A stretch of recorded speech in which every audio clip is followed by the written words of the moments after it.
I'm Tim McMahon, and as a lifelong resident of Northwest Ohio, there are two things I know. We love food, and there are plenty of places to chow down. This is a special episode of 4-1 Nosh. Welcome to this special edition of 4-1 Nosh. As you can see, I'm not in a restaurant, and there will be very little, if any, chowing down. Tonight, 5 contestants are putting their food creations and perhaps their livelihoods on the line for the 11th annual Ohio Signature Food Contest. I'm at the Northwest Ohio Cooperative Kitchen in Bowling Green. It's part of the Center for Innovative Food Technology. There's a lot about this facility that I can share, but rather than have me stumble through an explanation, let's go right to the expert, SIFT CEO and President, Rebecca Singer. Rebecca Singer with the Center for Innovative Food Technology. We're also a part of the Ohio Manufacturing Extension Partnership, and we are dedicated to advancing the food and agricultural industry in the state of Ohio. Part of our mission is to enhance and engage individuals in the food industry, and one mechanism for doing that is actually having a cooperative kitchen, which is fairly unique.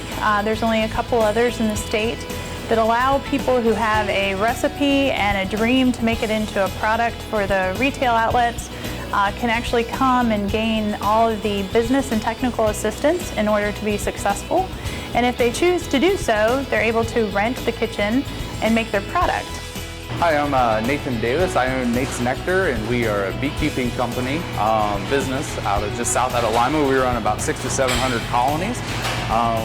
What we do with almost all of our honey is we pack it for stores and for festivals and farmers markets.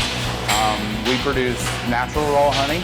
As we're jarring today, we're also jarring creamed honey, cinnamon, plain, blueberry, and peach. This Knock facility, it has just allowed us to absolutely streamline our process.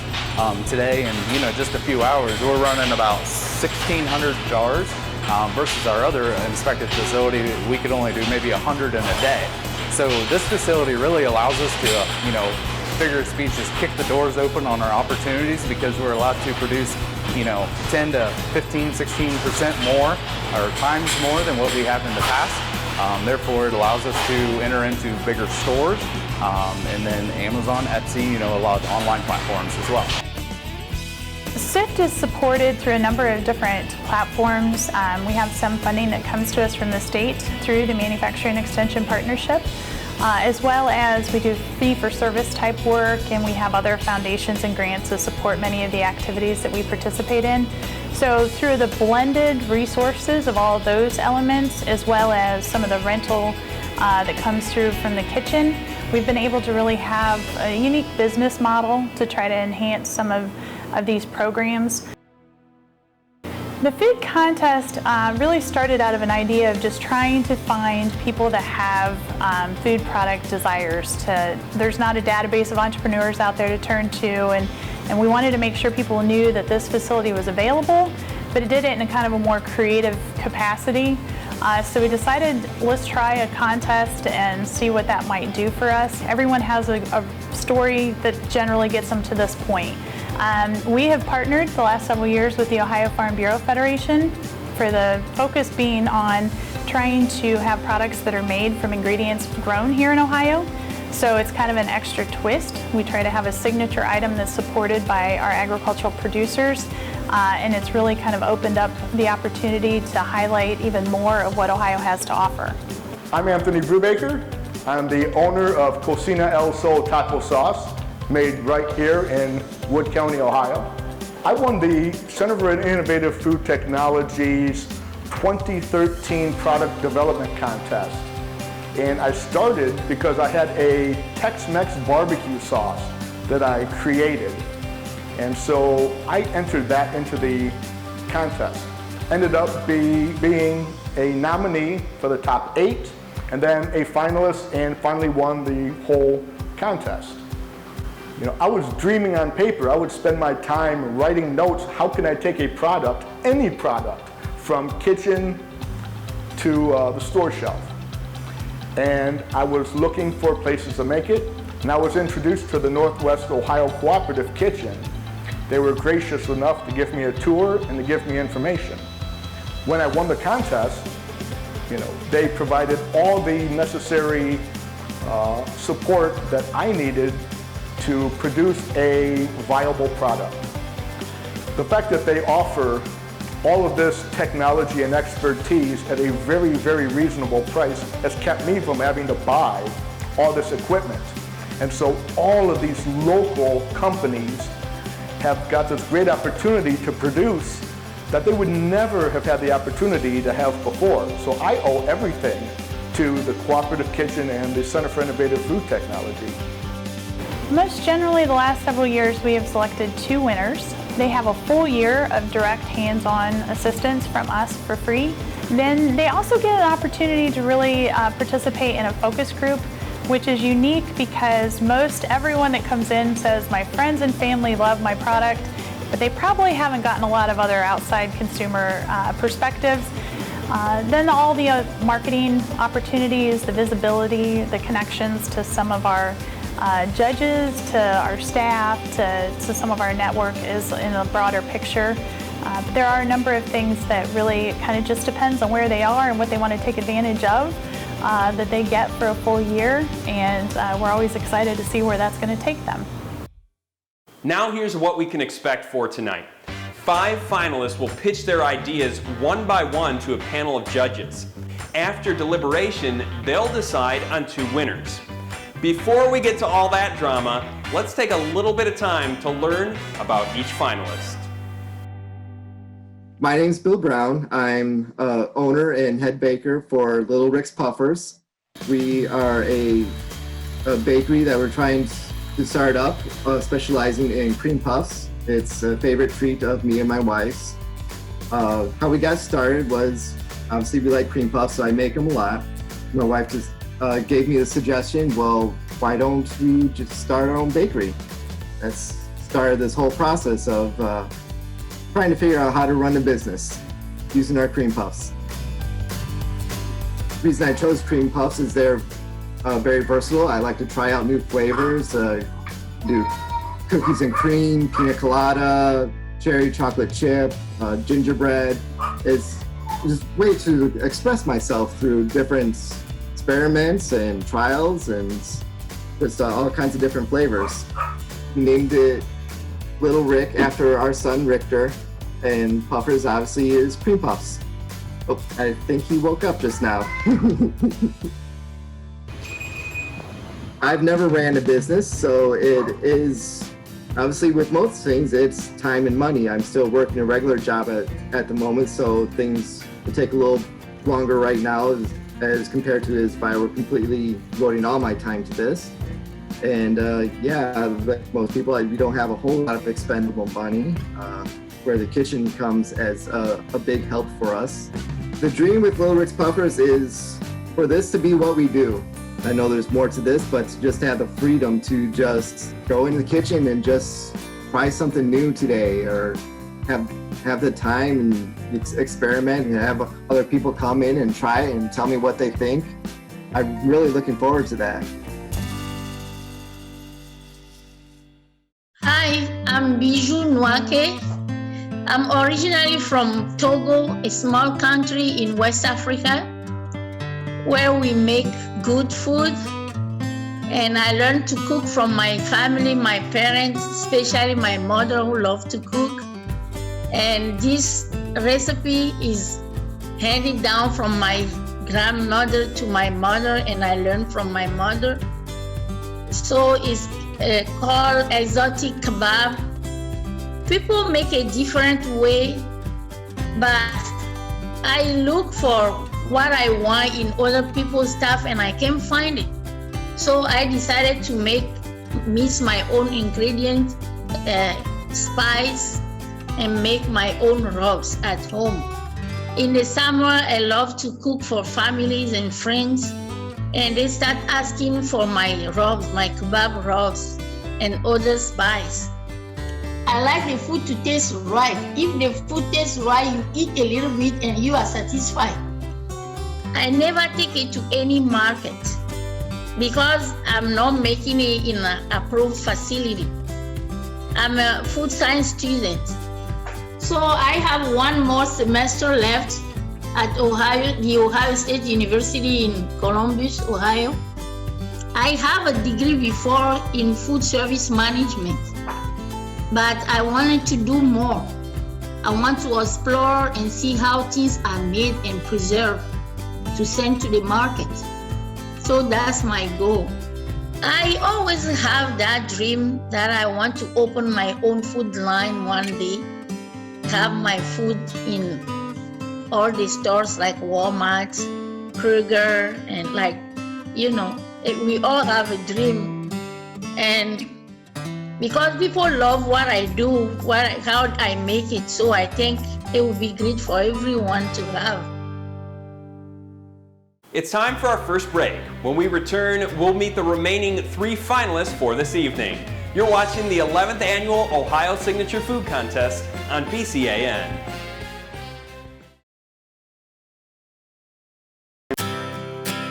Welcome back to 411 Nosh's presentation of the 11th Annual Ohio Signature Food Contest. I'm at the Northwest Ohio Cooperative Kitchen in Bowling Green.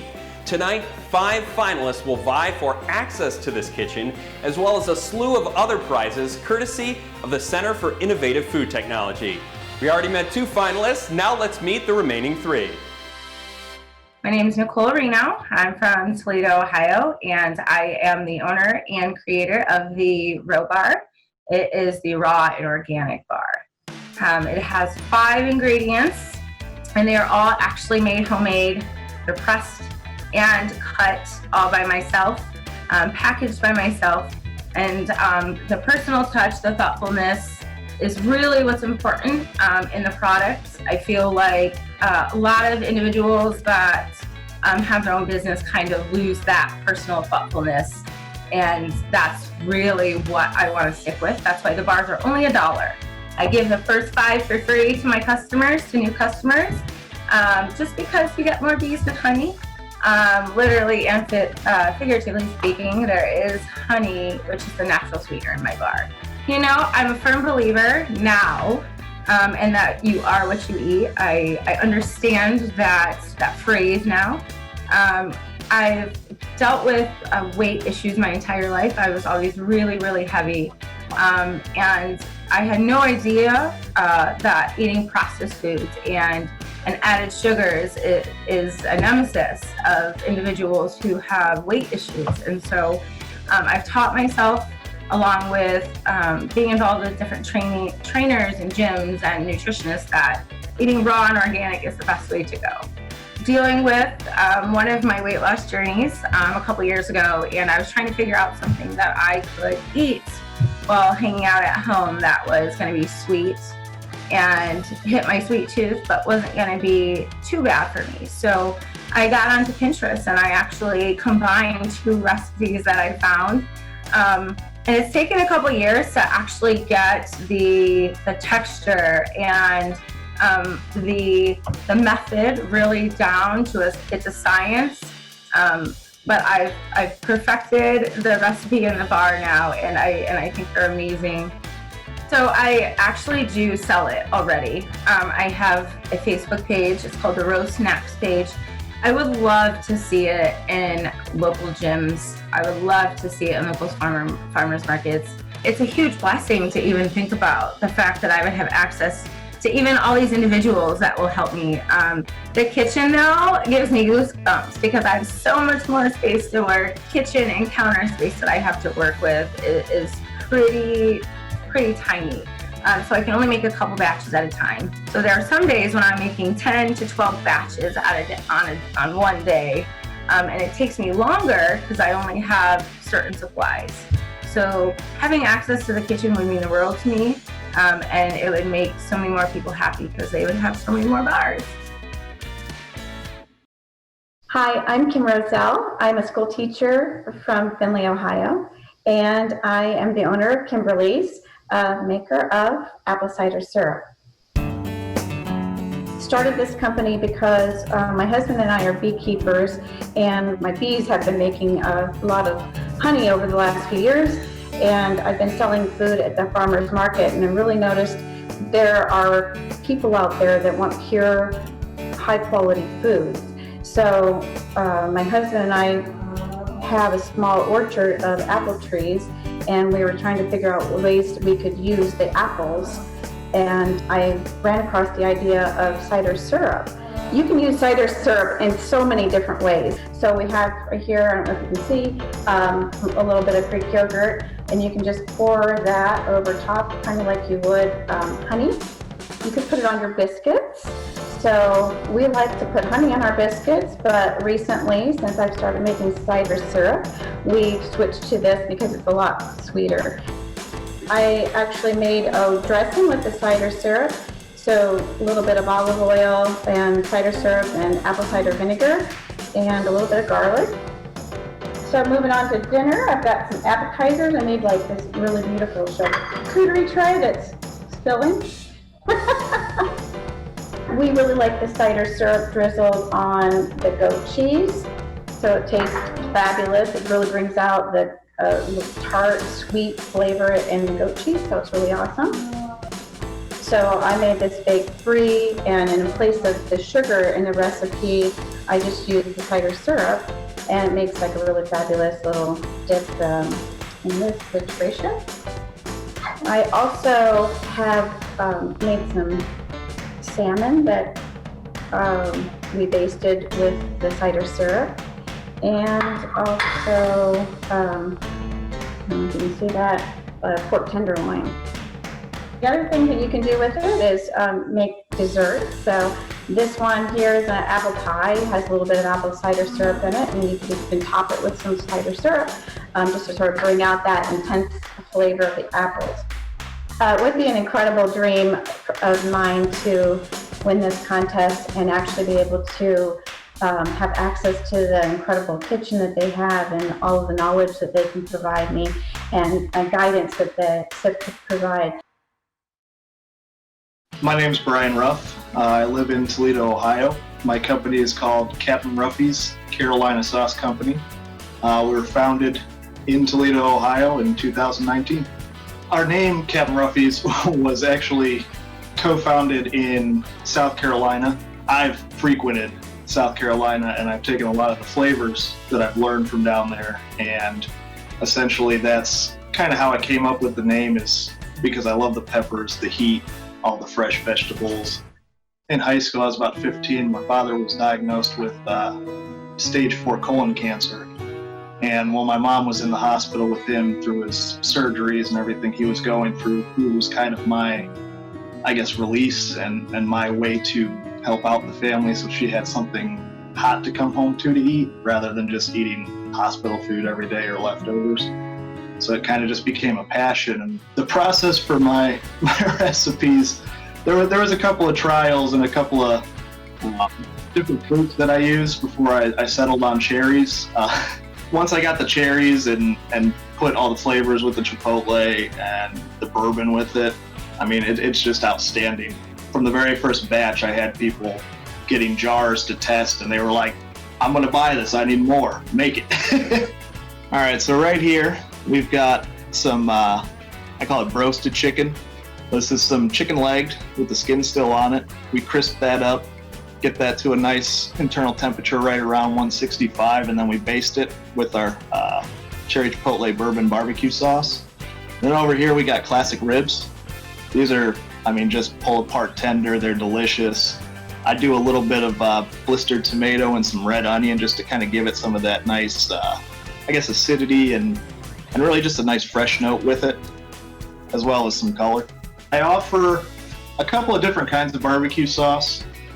I have a steak sauce that I like to call more of an all-purpose sauce. It's kind of a nice, sweet and tangy with a little bit of grated horseradish and some garlic. And then I've been experimenting with some different hot sauces. So I've got my regular hot sauce is called Carolina Ripper, which is Carolina Reaper pepper and some non-alcoholic spiced rum. Right now I'm featured in Sauter's grocery store, the Smoke and Olive Deli in Toledo, and then Country Hearth on Door Street in Toledo. And then we also have a website, www.captainruffys.com. I mean, it's awesome being a small business that's been growing since day one, but to have the ability to have, you know, more people in your corner with you and helping you grow would just be a fantastic thing to have. When we return, we'll meet our judging panel, and our first set of finalists will face them one by one. You're watching the 11th Annual Ohio Signature Food Contest on BCAN.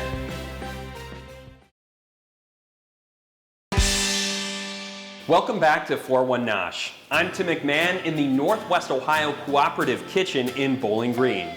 Tonight is a special presentation of the 11th Annual Ohio Signature Food Contest. One by one, 5 finalists will pitch their food creations and business ideas to a panel of judges via virtual chat.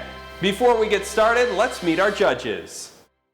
First up, Jamie Hannon. Jamie, hello. Hi, my name is Jamie Hannon, and I work at the T. Marzetti Company in Columbus, Ohio.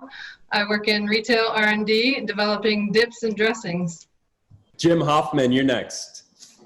Good evening, Tim. Jim Hoffman. I'm the market president for Key, covering Northwest Ohio. And at Key, we help businesses start up and try to grow and become successful and realize their dreams. So I'm looking forward to today's competition and seeing some great new entrepreneurs. Thanks, Jim. Appreciate having you here. Tim Hicks, you're with the Ohio Farm Bureau Federation. My name is Tim Hicks. I'm with Ohio Farm Bureau, and we're the largest farm organization in the state of Ohio, and we work on behalf of Ohio farmers day in and day out to advance agriculture and help strengthen our communities. And you got a great first name, too. I love that. Susan Foltz, you're next. Thank you, Tim. Susan Foltz. I am the state director for the Manufacturing Extension Partnership Program through the Ohio Development Services Agency, and we work with organizations like SIFT to support growth and innovation for manufacturers in Ohio. What do you do, Lee Oaks? I am the director of the cooking school at Jungle Jim's International Market in Fairfield, Ohio. I've been here for 15 years.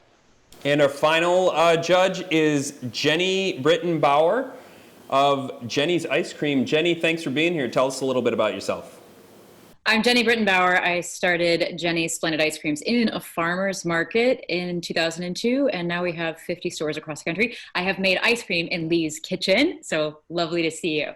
That's awesome. I love the tie-in. Okay, we're bringing in Nicole Reno. Nicole, how you doing? Doing great. How are you today, Tim? I'm doing very well. So the other 6 people you see on the screen, those are the judges. I'm going to allow for a Q&A after you do your pitch. And whenever you're ready to go ahead and start your pitch. So first, I just want to say thank you for the opportunity to present the row bar to you all. I feel very honored, and I'm super excited. So the reason that I started to make the row bar was because I did it for selfish reasons. I needed to find something that made me feel like I was eating something I wasn't supposed to be eating, but something that was very good for me at the same time. And it was really hard for me to find something that tasted really, really good in the stores. So I started to make the row bar. And at first I was just giving them away because they tasted so great. And I was just super excited that I had come up with this recipe and come up with this great tasting bar. I just wanted to share it with everyone. So I then met my now fiance, and his name is Robert Osby, and hence the row bar. He told me I should start selling them. So I started to sell them, and it made such a huge difference in just the very few people that I was selling to at the very beginning. They're just very simple ingredients mixed all together with lots of love, and I've had a huge success with it. And so I'm super excited to be spreading hope and spreading love and just being able to teach people how to fish with just having them by my row bar. Tim, let's go to you next. Are you actually eating row bar right now? I am. I've had, this is the last one I have left in the package. Okay. And I did add this to, I did my own kind of focus group with my kids. So, and awesome. they enjoyed it. So I guess my question is, how have you kind of gotten the product, produced the product, and then delivered it to market so far?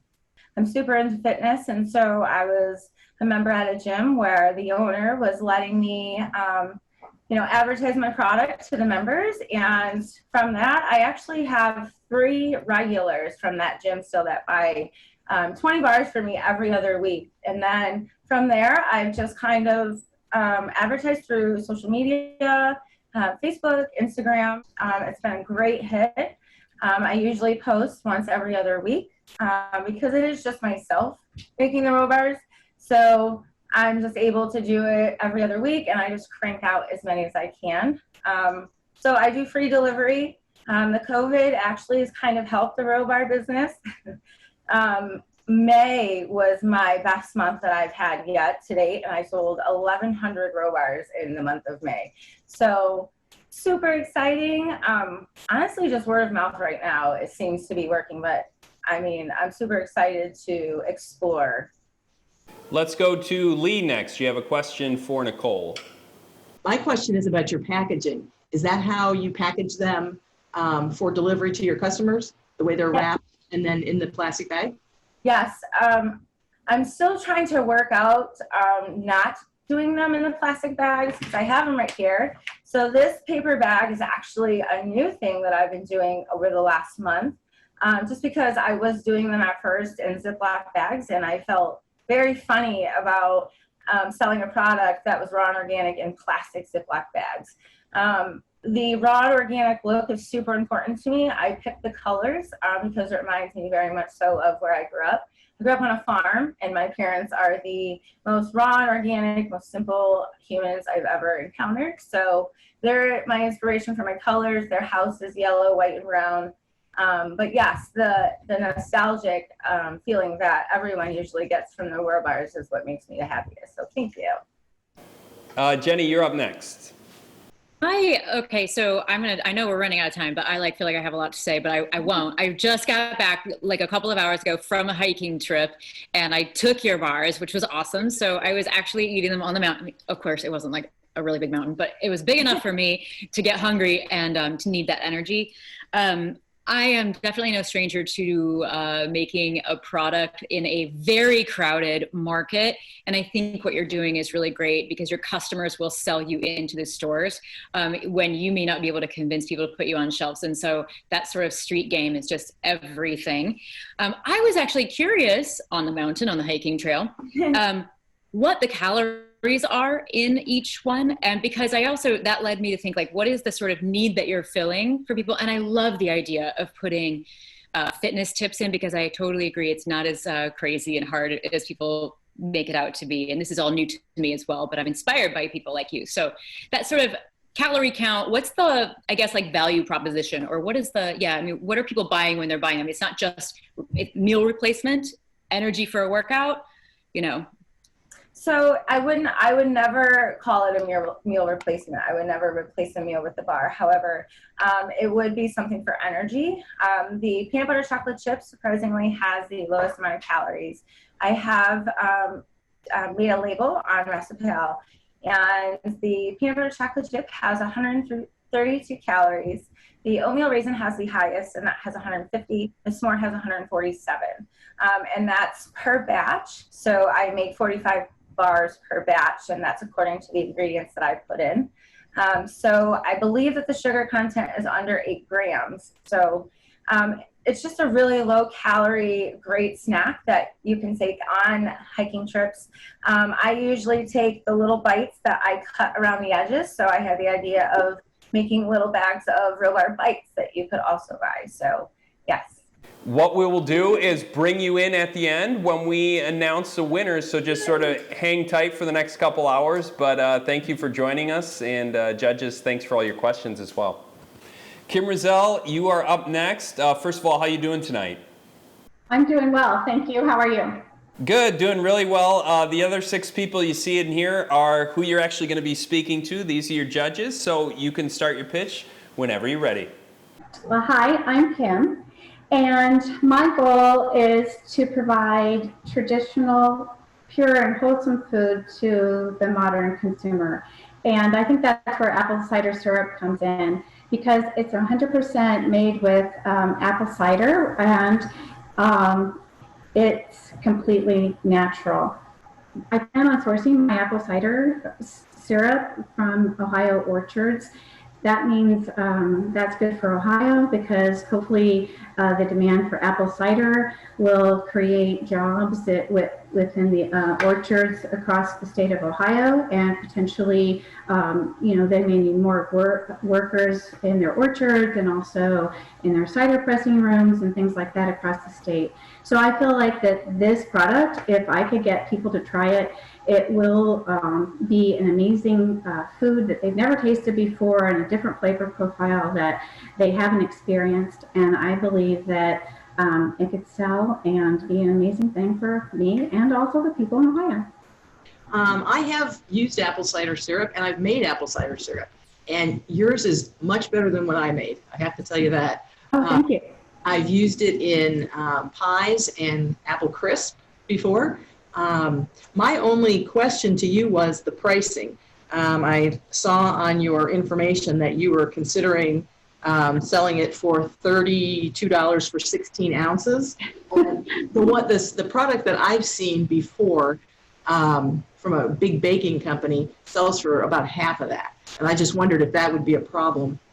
No, that's not really a problem. I guess I didn't really think about it when I was filling out my application. I have done some research since then and realized that that's probably way overstated. I can probably buy apple cider apple cider wholesale for about $4 a gallon. That's going to make about 2 cups worth of apple cider syrup. So I guess maybe 8 ounces for like maybe $13 or something like that is more reasonable. Jamie, let's go to you next. I guess, how are you going to differentiate if someone else tries to do the same thing? I agree that once people see that it could be a successful thing, they could copy the idea. And I guess I can't really be afraid of that because then it's a good thing that people are seeing a new product and experiencing it. But I would need to make it a little more unique. I think you could infuse different flavors in it, like peppers, or you could probably age it in bourbon barrels, or the Christmas flavors like cloves and things like that within it, and that would be cool. But the other thing I was thinking that I can do with this is probably a lot of value-added products. In other words, maybe go to a private label company and have them create products that include my apple cider syrup in it. And there, I could differentiate myself and reach a broader audience with more products. Well, Kim, thanks for joining us. Okay, thank you. Thank you, everyone. We have to take one more break. When we return, the remaining 3 finalists will face the judges one by one. You're watching the 11th Annual Ohio Signature Food Contest on BCAN.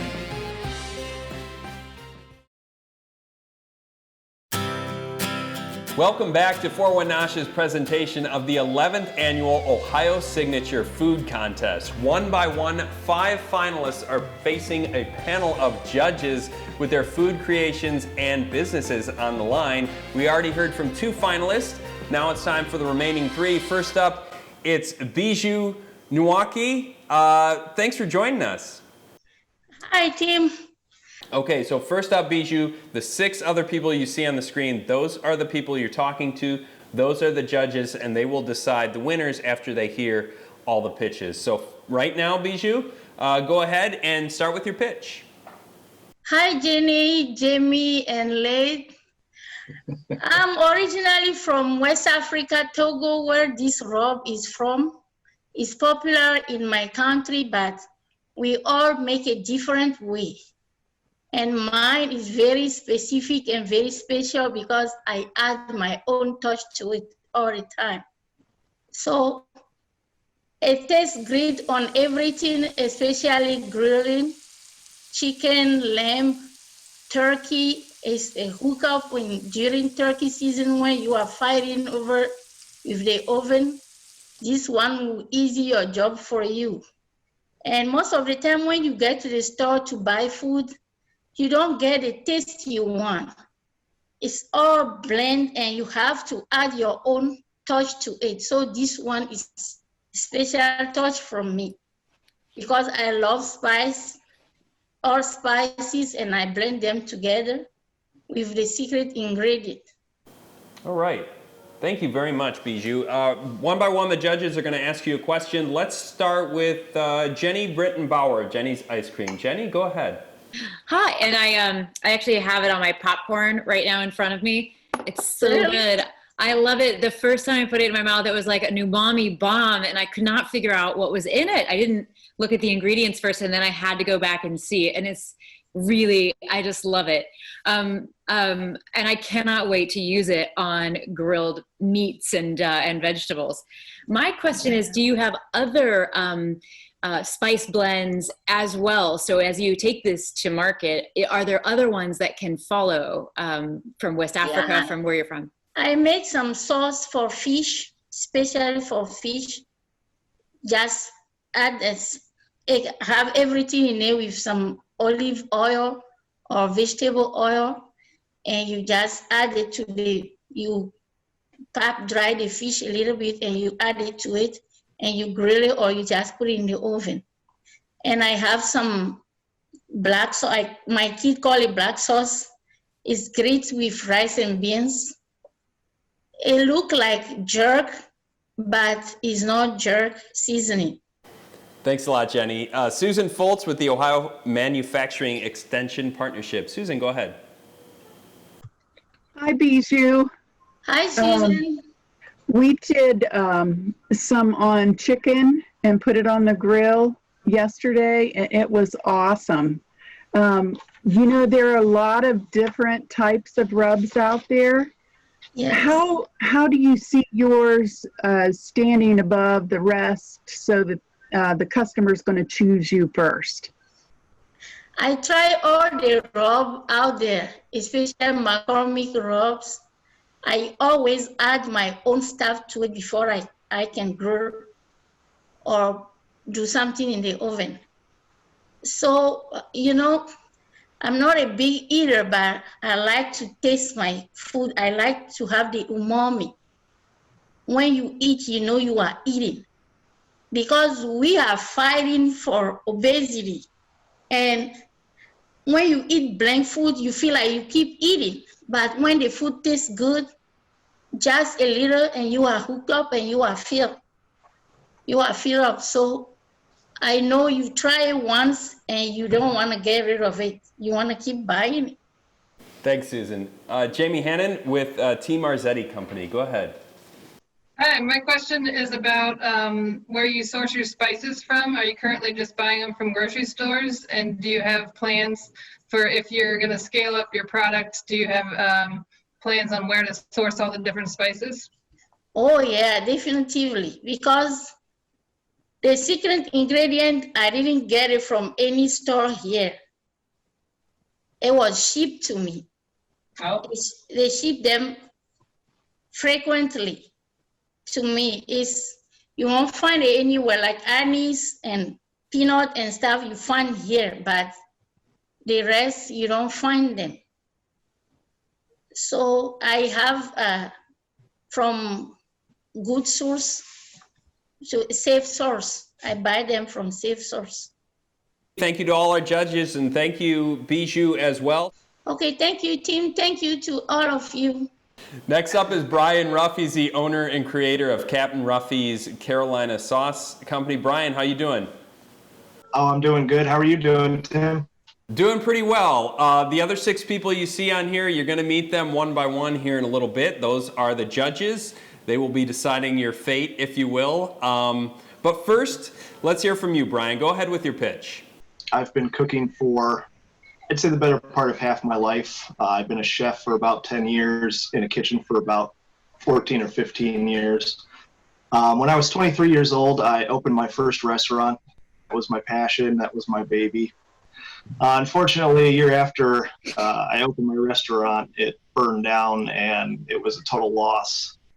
For a while, I was going to kind of, I guess, just go and do something else, but something kind of kept driving me toward working on these sauces and kind of making that into my new love and my new passion. So last year in 2019, I started an LLC for Captain Ruffy's Carolina Sauce Company.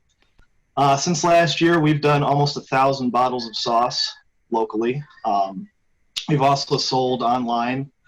everywhere from, I guess, all the way across to Los Angeles to Japan. My company is a good company to invest in and kind of run with, because I think the future of sauce is going to be a lot like craft beer, to where you're going and you're picking out your different flavors and you're trying to find something that's not on every shelf in every grocery store in America. So that's why I like doing things like the cherry chipotle bourbon barbecue sauce that everybody's trying today. I think that's our best sauce right now. Tim Hicks, the Ohio Farm Bureau Federation. Go ahead, Tim. Yeah, thanks, Brian. Again, I think it was a solid sauce. I liked your pitch. I liked the comp to craft beers, and certainly sauces are, you can kind of see them in a lot of different areas.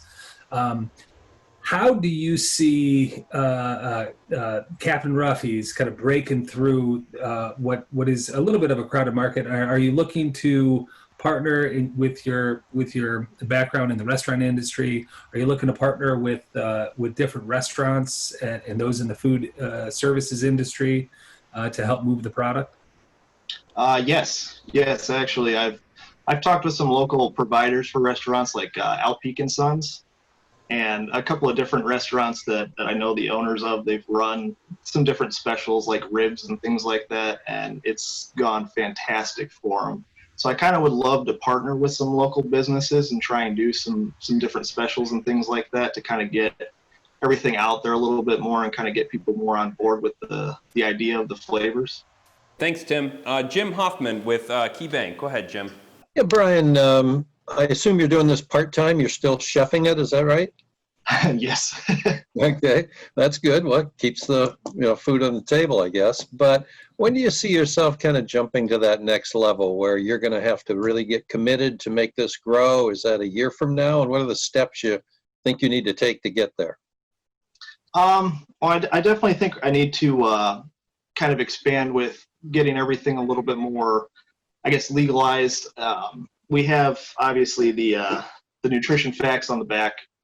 I think that needs a little bit of work to it as far as like the grocery stores and everything goes. Really though, I've kind of thought about this a lot, because when I was 23, like I said, I'd opened a restaurant and I kind of just dropped everything and jumped ship and did that.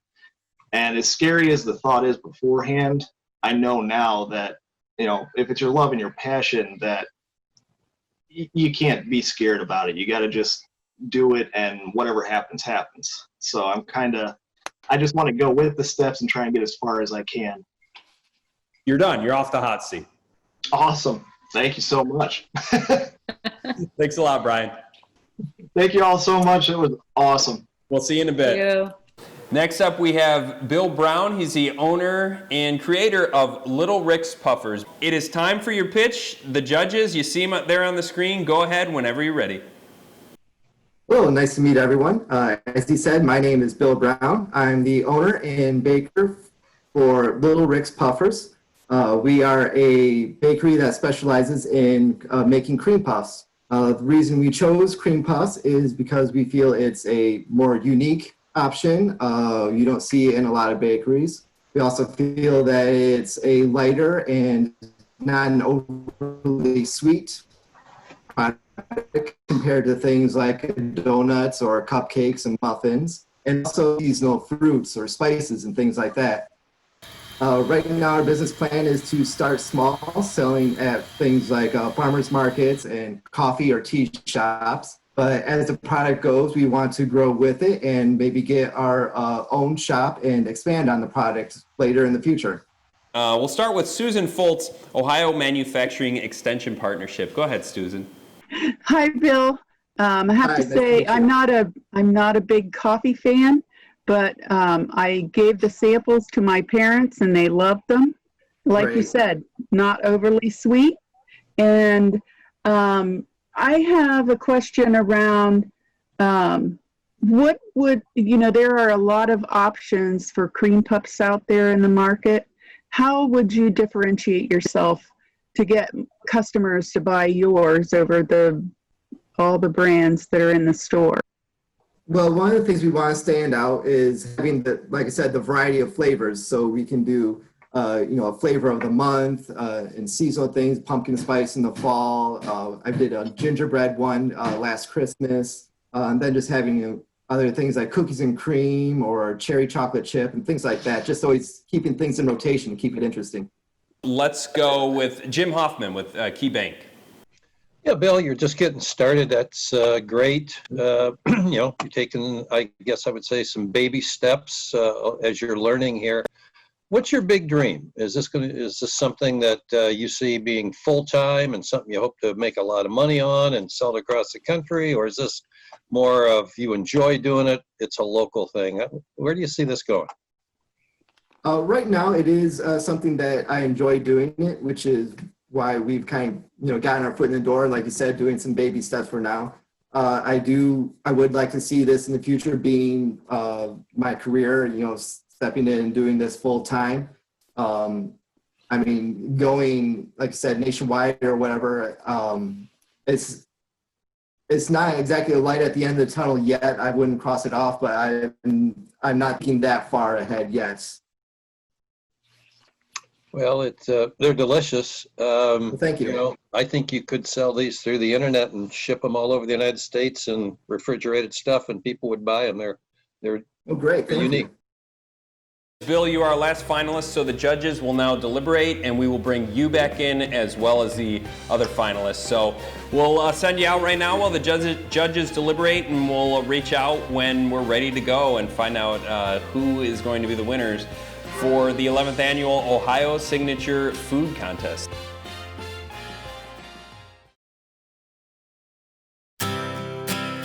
Welcome back to the 11th annual Ohio Signature Food Contest on BCAN. Following virtual pitches from 5 finalists, our judges deliberated, and after careful consideration, it's now time to reveal the 2 winners.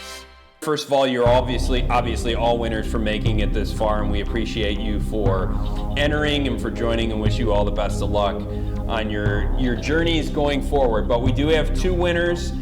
Our first winner for the 11th annual Ohio Signature Food Contest is Nicole Reno.